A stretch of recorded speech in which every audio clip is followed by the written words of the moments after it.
అదే దాదాపు దేశం మొత్తం మీద వచ్చినటువంటి విదేశీ పెట్టుబడుల్లో 14.7% వాటా. అంటే ఎంత గొప్పగా చంద్రబాబు నాయుడు గారు కృషి చేశారో, ఎంత గొప్పగా మనకు పెట్టుబడులు వచ్చాయో కేంద్ర ప్రభుత్వం రిలీజ్ చేసినటువంటి డేటా ద్వారా మనకు అర్థమవుతుంది.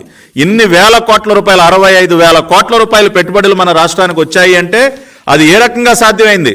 ఇదిగో ఈ రకంగా వచ్చినటువంటి ప్రతి ఒక్క అవకాశాన్ని వదులుకోకుండా ప్రతి సంవత్సరం కూడా వరల్డ్ ఎకనామిక్ ఫోరం లాంటి సమిట్స్కి, దావోస్లో జరిగినటువంటి సమిట్స్కి, ఇంకా అనేక దేశాలు పర్యటించి చంద్రబాబు నాయుడు గారు చేసినటువంటి కృషి వల్ల అన్ని వేల కోట్ల రూపాయల పెట్టుబడులు మన రాష్ట్రానికి రావటం జరిగింది. ఒక కియా పరిశ్రమ కానీ ఇంకా అనేక రకాలైనటువంటి పరిశ్రమలు ఏ రకంగా వచ్చాయంటే అది చంద్రబాబు నాయుడు గారు జరిపినటువంటి పర్యటనలు.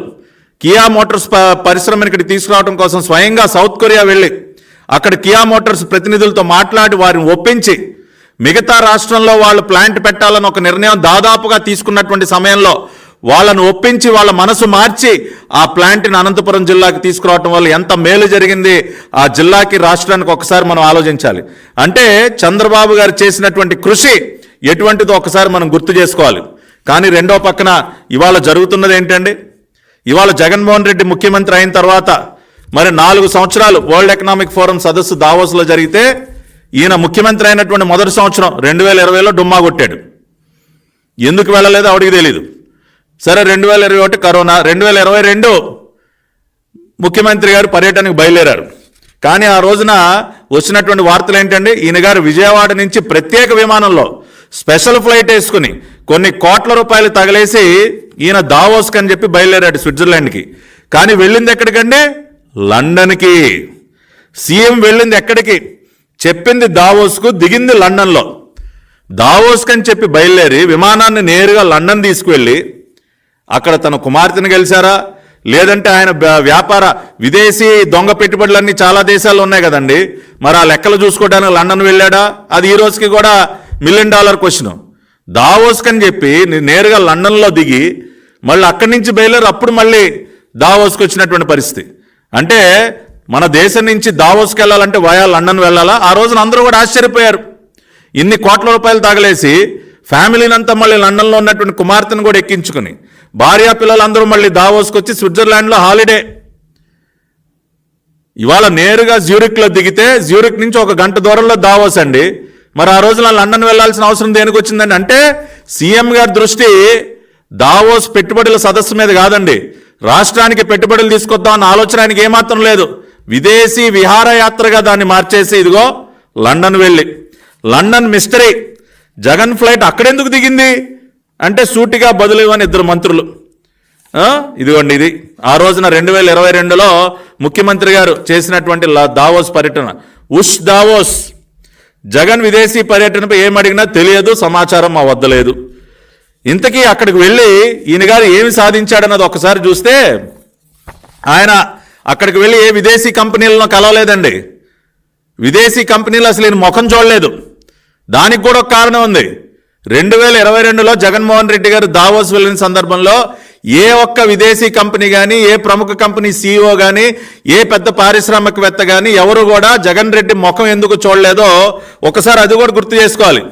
2020లో మరి పీయూష్ గోయల్ గారు దావోస్ వెళ్ళినటువంటి సందర్భంలో ముఖ్యమంత్రిగా జగన్మోహన్ రెడ్డి గారు పదవి బాధ్యతలు స్వీకరించినటువంటి మొదటి సంవత్సరంలో ఆయన చాలా ఘనకార్యాలు చేశారు కదండి. గతంలో చంద్రబాబు నాయుడు గారు తీసుకొచ్చినటువంటి పెట్టుబడులు, చేసుకున్నటువంటి ఒప్పందాలన్నీ కూడా అకారణంగా రద్దు చేయటం వల్ల, మరీ ముఖ్యంగా పవర్ పర్చేజ్ అగ్రిమెంట్స్ ఏవైతే ఉన్నాయో అవి రెన్యూబుల్ ఎనర్జీలో, సోలార్ ఎనర్జీలో, విండ్ ఎనర్జీలో చేసుకున్నటువంటి పవర్ పర్చేజ్ అగ్రిమెంట్స్ని కేంద్ర ప్రభుత్వం ఇది తప్పు అని చెప్తున్నా సరే వాటిని రద్దు చేయటం వల్ల దేశ ప్రతిష్ట దిగజారిపోయి దావోస్లో ఉన్న దావోస్ బృందం, అంటే ఆ రోజున భారతదేశం తరఫున దావోస్ వెళ్ళినటువంటి పీయూష్ గోయల్ గారు తలదించుకోవాల్సినటువంటి పరిస్థితి ఏర్పడింది. 2020లో మరి దావోస్లో పీయూష్ గోయల్ గారి వద్ద క్యూ కట్టారు అక్కడ ఉన్నటువంటి పెట్టుబడిదారులందరూ కూడా. ఏంటి మీ రాష్ట్రంలో ఈ తుగ్లక్ ముఖ్యమంత్రి చేస్తున్నటువంటి పనులేంటి? మీ దేశంలో మేము ఎలా పెట్టుబడులు పెట్టాలి? ఏమి క్రెడిబిలిటీ ఉంది మీ దేశానికి? ఈ రకంగా ఒప్పందాలన్నీ కూడా రద్దు చేసుకుంటే మేము ఎలా పెట్టుబడులు పెడతాం, గ్యారంటీ ఏంటని చెప్పి పీయూష్ గోయల్ గారిని గట్టిగా నిలదీసేసరికి ఆయన తలదించుకోవాల్సినటువంటి పరిస్థితి ఏర్పడింది. ఆ విషయాన్ని ఆయన ఒక సమావేశంలో కూడా చెప్పి దేశ ప్రతిష్టనే దిగజార్చింది ఒక రాష్ట్రం అని చెప్పి ఆయన మాట్లాడినటువంటి ఒక మాటలు కూడా ఒకసారి మీకు వినిపించాలి. stable and predictable regulatory regime. And we have a stress point on the power purchase agreements down south, which hopefully everybody is working to try and resolve. But it has damaged India's reputation very, very severely. In fact, if any of you has influence in that state, please exert that influence. We are also working to find a resolution. But I'm toying with an idea. And if any of you, maybe CII can help me, can we create a framework where the center and states sign a legally binding document committing everybody to stick to contracts and contractual obligations, irrespective of political changes or governments changing? I think it's time as a nation we decided on doing this. And anybody who reneges on any contract should commit that the Reserve Bank can cut his devolution of funds and pay for that contract, but not allow any such damage to the whole nation's reputation.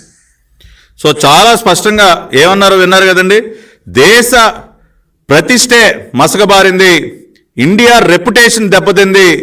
ఇవాళ ఆంధ్రప్రదేశ్ రాష్ట్రంలో power purchase agreements విషయంగా మరి ఆనాటి ఇవాళ ఉన్నటువంటి ముఖ్యమంత్రి తీసుకున్నటువంటి నిర్ణయాల వల్ల దేశ రెప్యుటేషన్కే అదొక మచ్చగా మారింది. ఇటువంటి ఏ రకంగా కూడా ఉపేక్షించడానికి వీల్లేదు. అవసరమైతే కఠినమైనటువంటి చర్యలు తీసుకునే విధంగా ఒక ఫ్రేమ్వర్క్ తయారు చేయాలి.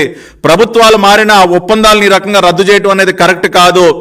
అవసరమైతే రిజర్వ్ బ్యాంక్ ఆఫ్ ఇండియా వాళ్ళు ఏ రాష్ట్రం అయితే ఈ రకంగా వ్యవహరిస్తుందో, ఏ రాష్ట్రం అయితే దేశ ప్రతిష్ట దిగజారే విధంగా గతంలో చేసినటువంటి ఒప్పందాలని రద్దు చేస్తుందో ఆర్బీఐ కూడా యాక్షన్ తీసుకోవాలి. వాళ్ళకి ఇచ్చినటువంటి నిధుల్లో కోత పెట్టాలని చెప్పి కూడా పీయూష్ గోయల్ గారు మాట్లాడినటువంటి విషయాన్ని నేను ఇక్కడ మీకు వినిపించాను. అదేవిధంగా